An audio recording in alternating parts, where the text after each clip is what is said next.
Hey guys, welcome to my channel. In this video, I will be doing live trading for a week in which I will walk you guys through all my trades for the week, including my real-time emotions. This is the week starting 4th of December and my very first trade was on Tesla downside because we had two nice red days followed by a green day. So I had a feeling that it might test prior day's low. Entered my puts position. That basically means that I'm shorting the stock at 9:30. After seeing the rejection, I added to my position at 9:31, risking around $2,000 on the whole position. But I saw the tape turn really bullish around 235 with a strong buyer refusing to give up. So I covered my position pretty much at break even, turning a potential red trade into break even. Benefits of tape reading. My next trade was towards the upside because of the way 235 held on the tape. I entered for an opening range breakout above 237 and this is where I knew that I fucked up. I knew that the overall trend for the past 2-3 days has been bearish, so I had no reason to take it long, that too at high of the day.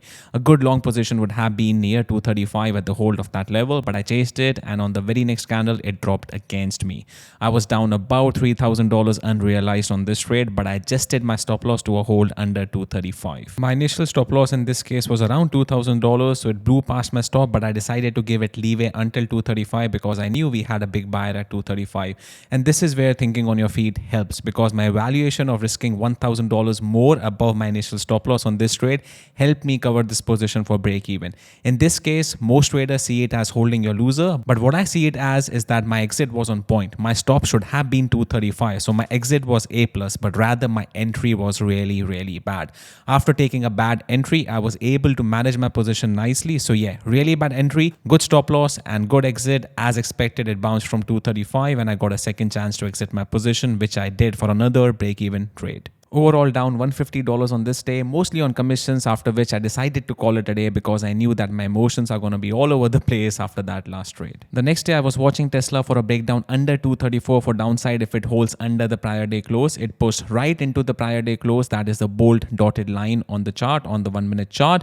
I took it short, very small size puts position because I knew I'm going against the trend, risking around $500 on this trade. But when it broke back above the prior day close on the next minute, I covered my position for a loss of around $600. My next trade was Tesla upside. Instead of breaking down under 234, we found really nice support at 234 with high volume on green candles and low volume on reds with a really bullish tape. I entered small size calls position for the break of this bull flag pattern, but when we did not see any continuation above high of the day, I covered my position for a small winner, pretty much break even because I knew that we might see a bit more pullback before another leg up. My next trade was on Microsoft because we made a doji the prior day and it broke back above the prior day high. I took calls for the break of 370, but this trade I was expecting a nice momentum to kick in at the break of 370. It kind of stalled right there, so I covered my position for another break-even trade. My next trade was on Tesla again. After my last exit, we saw an expected pullback to 237 and then it just pumped from there, which I missed unfortunately. Just one of those days.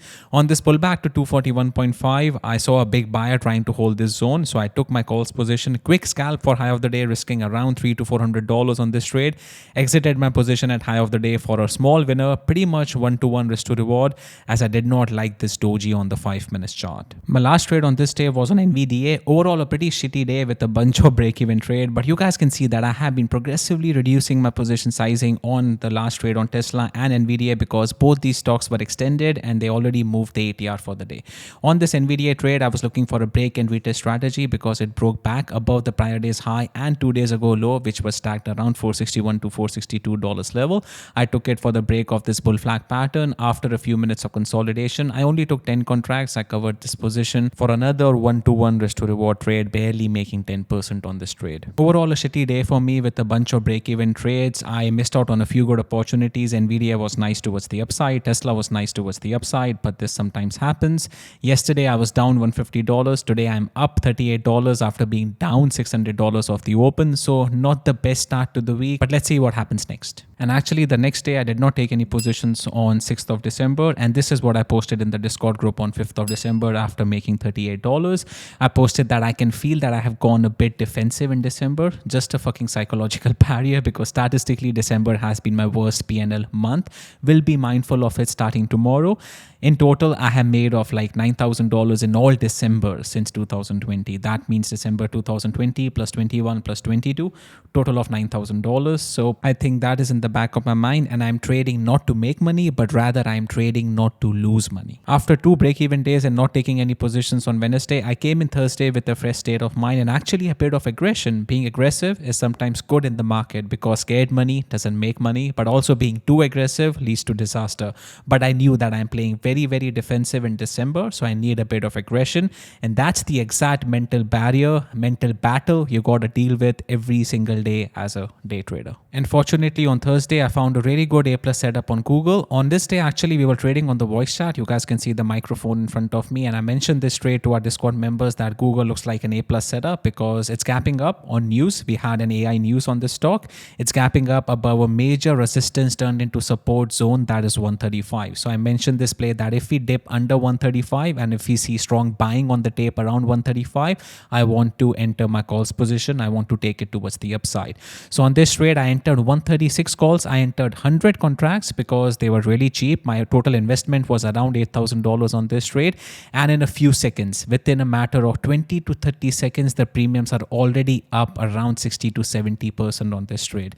And this is the kind of aggression I needed because even though the position sizing is not that big, I took 100 contracts, investment of $8,000, but I knew that the Google premiums can move really nicely because of news catalyst. If we see a nice pump on this stock, these premiums can easily pay 100 or 200% within a matter of minutes. And I was risking around $2,000 on these 100 contracts. And that is exactly what happened. I started taking partials at the high of the day at the break of 136. My ultimate profit target was 137, but I was already up 70, 80, 90% of my investment.